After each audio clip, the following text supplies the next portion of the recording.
नमस्कार दोस्तों, स्वागत है एक बार फिर से आपके अपने चैनल गोल ऑफ यू पे।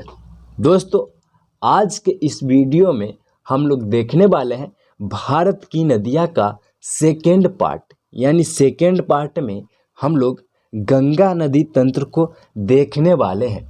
इससे पहले हम ब्रह्मपुत्र नदी और सिंधु नदी को कवर कर चुके हैं। यानी पार्ट 1 में सिंधु नदी तंत्र और ब्रह्मपुत्र नदी तंत्र को देख लिए हैं। छोटा छोटा टॉपिक था जिसके कारण हम लोग दोनों को एक ही वीडियो में देख लिए थे।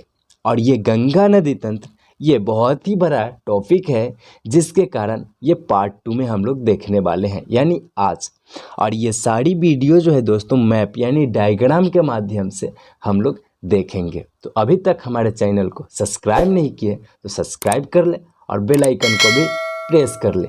अगर आप दोस्तों पार्ट 1 वीडियो नहीं देखे हैं तो लिंक मैं नीचे डिस्क्रिप्शन बॉक्स में दे दिया हूँ, वहाँ से जाके आप पार्ट 1 वीडियो देख सकते हैं। यानी सिंधु नदी तंत्र और ब्रह्मपुत्र नदी तंत्र का वीडियो देख सकते हैं। दोस्तों, भारत के नदियाँ को 2 भाग में हम बांटे थे, हिमालयी नदियाँ और प्राद्वीपीय नदियाँ। हिमालय नदियाँ को हम 3 भाग में बांटे थे, सिंधु नदी तंत्र, ब्रह्मपुत्र नदी तंत्र और गंगा नदी तंत्र। तो ये गंगा नदी तंत्र आज पार्ट 2 है और प्राद्वीपीय भारत की जो नदियाँ है उसे हम लोग पार्ट 3 में कवर करेंगे। तो चलिए दोस्त, वीडियो को स्टार्ट करते हैं। और अभी तक हमारे चैनल को सब्सक्राइब नहीं किए तो सब्सक्राइब कर ले और वीडियो को पूरा देखें। तो चलिए दोस्त, सबसे पहले यानी डायग्राम पर जाने से पहले गंगा की जो कुछ विशेष यानी बेसिक बातें हैं वो हम लोग देखेंगे। तो यहाँ पे जैसे दिया गया कि गंगा नदी जो है भारत की सबसे बड़ी नदी है, तो ये तो जानते ही होंगे। और इसकी जो लंबाई है वो 2525 किलोमीटर, यानी गंगा की लंबाई कितनी है तो 2525 किलोमीटर है। गंगा 2 देश से होके बहता है, भारत और बांग्लादेश। कितने देश से? 2 देश से होके बहता है, भारत और बांग्लादेश। तो दोस्तों, भारत में ये 5 राज्य से होके गुजरता है। उत्तराखंड, तो उत्तराखंड से तो गंगा का उत्पत्ति ही होता है। उसके बाद जो है ये उत्तर प्रदेश में जाता है। उत्तर प्रदेश के बाद ये बिहार राज्य में प्रवेश करता है और बिहार राज्य के बाद ये हल्का सा झारखंड में पड़ता है और झारखंड के बाद ये पश्चिम बंगाल में जाता है। और पश्चिम बंगाल में गंगा का नाम बदल जाता है और गंगा का नाम क्या हो जाता है? हुगली नदी पड़ जाता है पश्चिम बंगाल में, तो ध्यान रखिएगा। उसके बाद गंगा की जो है 2008 में राष्ट्रीय नदी घोषित कर दिया गया था। कब? 2008 में गंगा नदी को राष्ट्रीय नदी घोषित कर दिया गया था। और जस्ट 2 साल बाद राष्ट्रीय जलीय जीव डॉल्फिन को घोषित किया गया था। यानी गंगा की जो डॉल्फिन है वो 2010 में राष्ट्रीय घोषित किया गया था, राष्ट्रीय जलीय जीव। और 2008 में ही दोस्तों गंगा नदी तंत्र और गंगा नदी और हल्दिया के बीच, गंगा नदी जो था हल्दिया के बीच जो जल मार्ग था उसे राष्ट्रीय जल मार्ग घोषित कर दिया गया था। तो ये ध्यान रखिएगा। ये जो है गंगा नदी की बेसिक बात जो है हम लोग इतना देख लिए, जो कि हमें गंगा नदी पढ़ने से पहले ये जानकारी होना ज़रूरी है। अब यहाँ से हम लोग गंगा की उत्पत्ति के बारे में देखेंगे। तो गंगा नदी, दोस्तों गंगा नदी जो है वो 2 नदियों के मेल से बना है, एक भागीरथी नदी और एक अलकनंदा नदी। तो अलकनंदा नदी यहाँ पे आप देख सकते हैं भागीरथी ये नदी जो है ये गंगोत्री हिमानी से निकलती है। क्या है? भागीरथी नदी जो है वो गंगोत्री हिमानी से निकलती है और अलकनंदा नदी जो है ये संतोपति हिमानी से निकलती है। ये पर्वत है, हिमालय है, ध्यान रखिएगा। और ये जो है दोनों का संगम होता है। पहले मैं बता देता हूँ दोस्तों कि जो 2 नदी का जहाँ पे संगम होता है उसे प्रयाग कहते हैं, ठीक है, प्रयाग कहते हैं, तो ध्यान रखिएगा। और यहाँ पे अलकनंदा नदी जो है वह संगम हो रहा है, भागीरथी नदी दोनों का संगम हो रहा है, उसे हम देव प्रयाग कहते हैं, नाम रख दिया गया है। और यहीं से जो है गंगा की उत्पत्ति होती है। जैसे यहाँ पे इमेज में दिखाया जा रहा है, वहाँ पे देख सकते हैं। जैसे इधर से जो आ रहा है भागीरथी नदी आ रहा है और इधर से अलकनंदा नदी आ रहा है और दोनों का संगम होके एक गंगा नदी का निर्माण करता है। अब यहाँ पे जो है ये तो हो गई गंगा की उत्पत्ति कैसे हुई। तो यहाँ पे नीचे जो बेसिक बातें हैं वो भी दिया गया है। जैसे गंगा, तो गंगा जो है भागीरथी और अलकनंदा नदी का सम्मिलित नाम है और इमेज में भी आप देख सकते हैं। उसके बाद जो है हम लोग नीचे चलते हैं और यहाँ से स्टार्ट करेंगे। तो ये अलकनंदा नदी जो है दोस्तों, ये इसके भी कुछ सहायक नदियाँ हैं, जैसे कि यहाँ पे आप देख सकते हैं। जैसे संतोपति से तो निकली अलकनंदा नदी, और जैसे मैंने आपको बताया था कि प्रयाग, तो प्रयाग मैंने बताया था कि नदी के संगम को हम लोग प्रयाग कहते हैं। तो यहाँ पे आपको प्रयाग बहुत सारे दिखाई दे रहा होगा, 4 प्रयाग जो है आपको दिखाई पड़ रहा होगा। तो ये जो प्रयाग है दोस्तों, ये नदी के संगम को कहते हैं और ये प्रयाग का नाम रख दिया, जहाँ पे 2 नदी संगम होता है उसका नाम रख दिया। जैसे कि यहाँ पे अलकनंदा नदी की 4 सहायक नदियाँ हैं, धौली गंगा, नंदाकिनी और पिंडार नदी और एक मंदाकिनी। तो ये जो है धौली गंगा जो है अलकनंदा नदी से संगम होता है, उसे विष्णु प्रयाग कहते हैं। उसके बाद नंदाकिनी, तो नंदाकिनी जो दोस्तों अलकनंदा नदी से संगम होता है, यानी दोनों की जब मेल होती है उसे नंद प्रयाग कहते हैं। अब पिंडार नदी, तो पिंडार नदी का जहाँ पे संगम होता है अलकनंदा नदी से, तो ये कर्ण प्रयाग कहते हैं। और मंदाकिनी का जो है दोस्तों संगम होता है अलकनंदा नदी से, तो इसे रुद्र प्रयाग कहते हैं। और यहाँ पे जो है अलकनंदा नदी और भागीरथी का जो संगम होता है उसे देव प्रयाग कहते हैं। तो ध्यान रखिएगा, ये सारी जो है प्रयाग आपको याद रखना है, क्योंकि यहाँ पे पूछा जा सकता है कि अलकनंदा नदी की सहायक नदी जो नंदाकिनी है, जहाँ पे मिलता है उसे कौन सा प्रयाग कहते हैं। तो ये जो है नंद प्रयाग कहते हैं। ये सारी ध्यान रखिएगा। और ये जो है दाहिने ओर से आ रहा है, सॉरी, ये जो है बाएं ओर से अलकनंदा नदी की जो सहायक नदियाँ जो है ये 3, धौली गंगा, नंदाकिनी और पिंडार नदी, ये अलकनंदा नदी के किस ओर से आ रहे हैं, दाहिने से या बाएं से। तो अभी तो हम लोग वीडियो को देख रहे हैं तो हमारा जो है ये तो दाहिने तरफ है, पर ये तो ऊपर से नदी आ रहा है। तो ये कौन सा नदी के दिशा में ना हम लोग बात करेंगे, तो नदी के दिशा में ये तो हो गया बाएं नदी, बाएं की ओर से जो है 3 नदियाँ आती है और एक है दाएं की ओर से आती है। तो दाएं की ओर से एक आती है, वो कौन है, मंदाकिनी नदी है। तो ध्यान रखिएगा। अब यहाँ से जो है हम लोग देखने वाले हैं गंगा के बारे में। तो गंगा के बारे में उत्तराखंड में देखने वाले हैं। तो उत्तराखंड में जो गंगा की लंबाई है दोस्तों वो 110 किलोमीटर है। कितनी, 110 किलोमीटर उत्तराखंड में गंगा की लंबाई है। और यहाँ पे जब देव प्रयाग से चलता है, यानी देव प्रयाग से अलकनंदा नदी और भागीरथी मंदिर का नाम जो है बदल जाता है और क्या हो जाता है, तो गंगा नदी कहलाने लगता है देव प्रयाग से। दोनों का संगम होता है, वहाँ से गंगा नदी बनता है और गंगा नदी कहलाने लगता है देव प्रयाग से। और देव प्रयाग से जैसे कि यहाँ पे आप देख सकते हैं, ये जो भागीरथी नदी है और अलकनंदा नदी, ये तो दोनों पहाड़ से आ रहा है, नदी पहाड़ से बह के आ रहा है। और देव प्रयाग के बाद ये फर्स्ट जो है फर्स्ट मैदानी क्षेत्र आता है, यानी फर्स्ट मैदानी क्षेत्र आता है कौन सा, हरिद्वार। तो ये इम्पोर्टेंट रहने वाला है, क्योंकि जब गंगा की उत्पत्ति होती है तो सबसे पहला मैदानी क्षेत्र कौन सा होता है, हरिद्वार होता है। ये पहला मैदानी क्षेत्र है, ध्यान रखिएगा। ये सारी तो ऊपर से पहाड़ ही था, पर ये पहला मैदानी क्षेत्र कौन सा मैदानी क्षेत्र है, सॉरी कौन सा मैदानी क्षेत्र है, तो ये हरिद्वार मैदानी क्षेत्र है। तो ध्यान रखिएगा, ये इम्पोर्टेंट होने वाला है। उसके बाद जो है दोस्तों उत्तराखंड के बाद ये गंगा उत्तर प्रदेश में प्रवेश करती है। कहाँ पे, तो उत्तर प्रदेश में प्रवेश करती है, जो कि इस प्रकार से आपको बताया जा रहा है। यहाँ पे आप देख सकते हैं जब उत्तर प्रदेश में ये प्रवेश करती है तो सबसे पहले सहायक नदी जो होती है गंगा की, वह कन्नौज होती है, यानी कन्नौज में आके मिलती है रामगंगा। तो दोस्तों रामगंगा कहाँ से उत्पन्न होता है, यानी रामगंगा नदी की जो उत्पत्ति है वो कहाँ से होती है। तो ये रामगंगा नदी उत्तराखंड से ही आती है और ये उत्तर प्रदेश के कन्नौज में आके गंगा नदी से मिलती है। कहाँ पे? तो कन्नौज नदी में आके कन्नौज में आके ये गंगा नदी में मिल जाती है।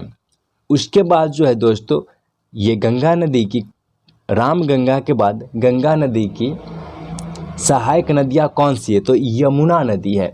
यमुना नदी दोस्तों ये प्रयागराज में, उत्तर प्रदेश के प्रयागराज में जाके मिलता है। या कहाँ से निकलती है यमुना नदी? तो ये जो है यमुनोत्री हिमानी से निकलती है। कहाँ से? तो यमुनोत्री हिमानी से यमुना नदी निकलती है और ये प्रयागराज में जाके गंगा से मिल जाती है। यमुना नदी के भी 3 सहायक नदियाँ हैं, चंबल, बेतवा, केन। ये 3 नदी जो है ये यमुना नदी की सहायक नदियाँ हैं, चंबल, बेतवा, केन। तो दोस्तों चंबल तो इंदौर यानी एमपी से निकलता है, इंदौर से निकलता है और ये यमुना में जाके मिल जाता है। उसके बाद बेतवा तो ये विंध्य पर्वत से निकलता है और विंध्य पर्वत कहाँ है? तो एमपी में यानी मध्य प्रदेश में ही है और ये भी यमुना से मिलकर गंगा में मिलते हैं। उसके बाद केन नदी आता है, तो केन नदी भी यमुना की सहायक नदियाँ है।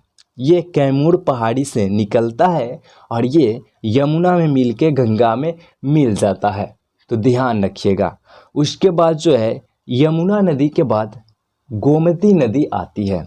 तो गोमती नदी पीलीभीत जो कि यूपी में है, वहाँ से एक फुलहर झील है, वहीं से गोमती नदी निकलती है। तो गोमती नदी की उत्पत्ति कहाँ से हुई? तो फुलहर झील से हुआ और ये गंगा में गाजीपुर स्थान में आके मिलती है। तो गोमती नदी जो है ये गाजीपुर स्थान में गंगा से मिलती है। तो यहाँ से आपसे पूछा जाएगा कि गोमती नदी जो है वो गंगा की किस ओर से आता है, दाहिने से आता है और बाएं से आता है?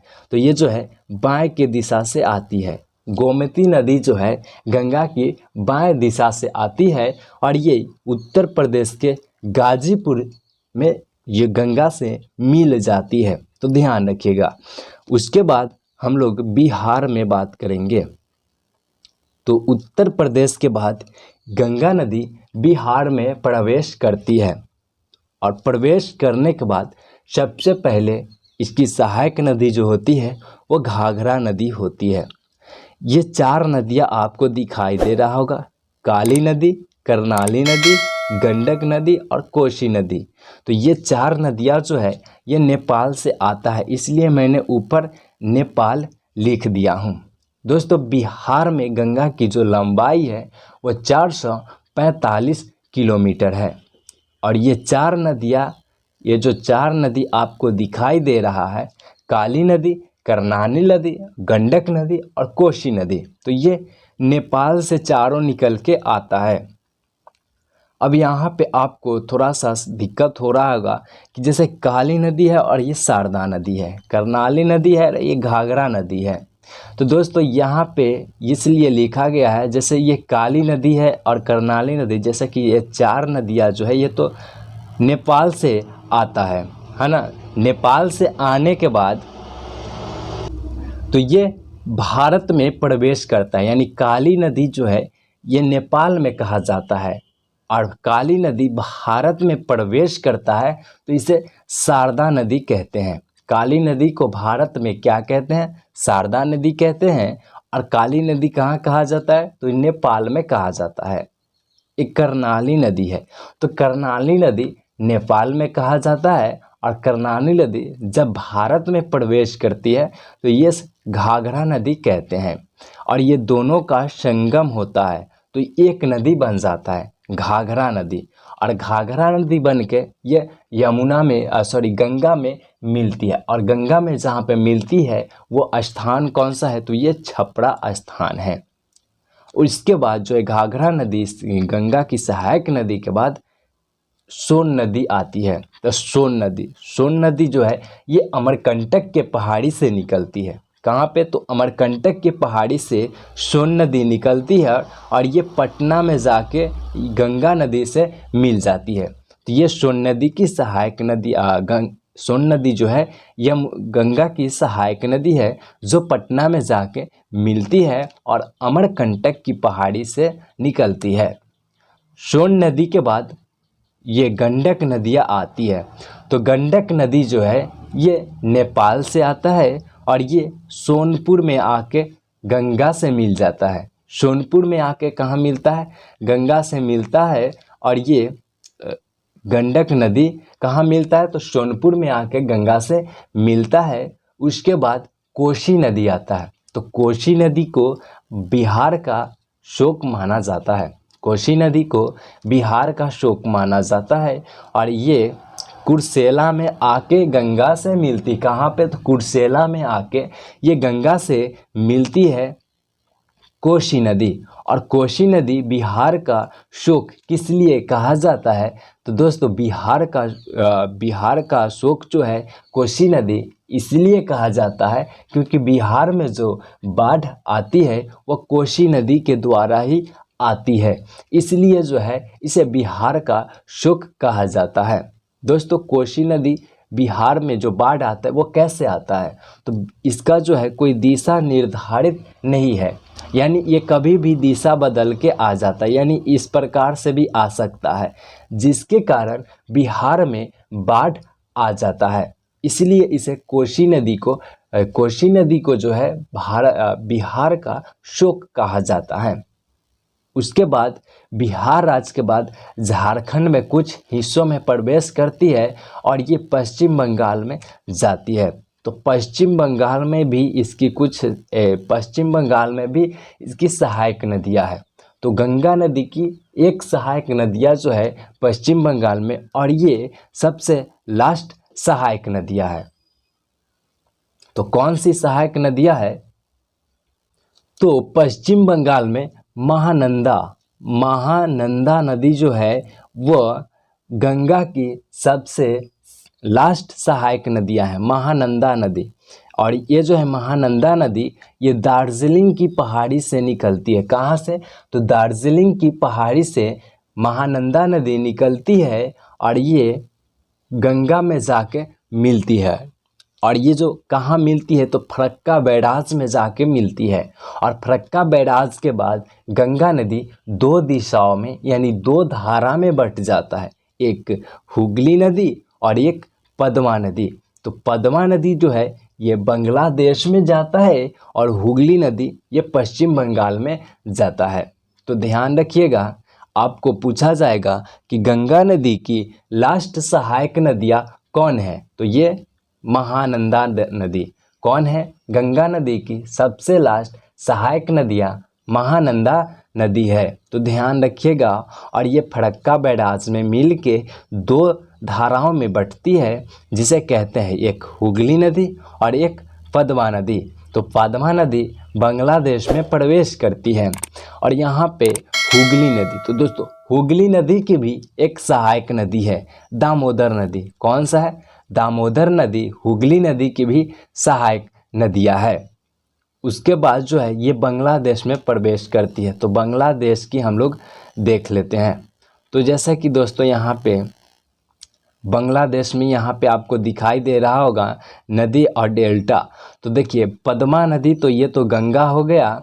जमुना नदी, तो दोस्तों जमुना नदी मैंने कल के वीडियो यानी पार्ट 1 वीडियो में बताया था कि ब्रह्मपुत्रा नदी जब बांग्लादेश में प्रवेश करती है तो इसे हम लोग जमुना नदी कहते हैं। उसके बाद एक नदी जो है वह मेघना नदी है।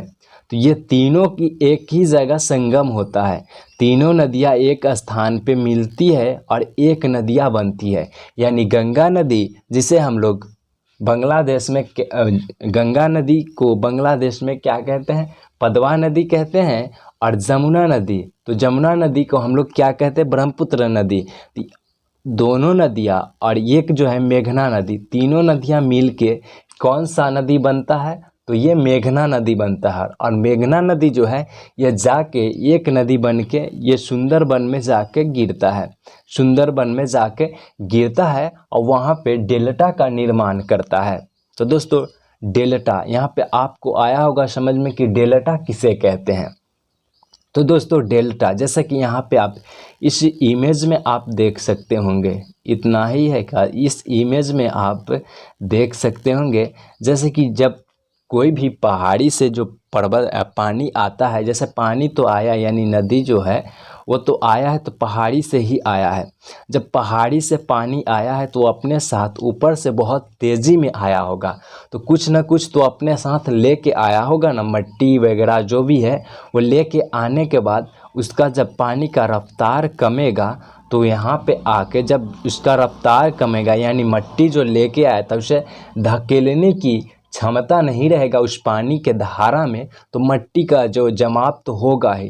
तो जिस प्रकार से इस इमेज में आप देख रहे हैं वही डेल्टा कहलाता है, यानी मट्टी जमा हो गया, ठीक है। मट्टी जमा होने के बाद कहीं किसी भी दिशा से पानी, तो मट्टी जमा होने के बाद पानी रुकेगा नहीं, रुकेगा, पानी अपना किसी भी दिशा से निकल रहा है। आप देख सकते हैं जैसे इसमें बताया जा रहा है कि पानी, मट्टी, ये हरा हरा जो दिख रहे हैं वह गंदगी है, यानी जो अपना साथ जो समुद्र में से जैसे कि पहाड़ी से लेके आया था नदी, वो अपने साथ लेके आया था और उसे धकेलने की क्षमता नहीं रहा, वह यहाँ पे छोड़ दिया और पानी अपने दिशा से कहीं भी अपना दिशा बना के निकल गया। तो ये तो जमाव हो गया ना मट्टी का, इसे कहते हैं डेल्टा, जो त्रिभुजाकार रहेगा। आप देख सकते हैं कभी कभी इधर भी होता है, अगर माटी कहीं जमाव है और बारिश हो रहा है तो ऐसा लकीरें जो है बन जाता है, यानी त्रिभुजाकार बनता है। तो ध्यान रखिएगा, इसे हम डेल्टा कहते हैं। और दोस्तों आशा करता हूँ कि वीडियो आपको बहुत अच्छा लगा हो, तो वीडियो को लाइक कर दे और चैनल को भी सब्सक्राइब कर दे। जय हिंद दोस्तों।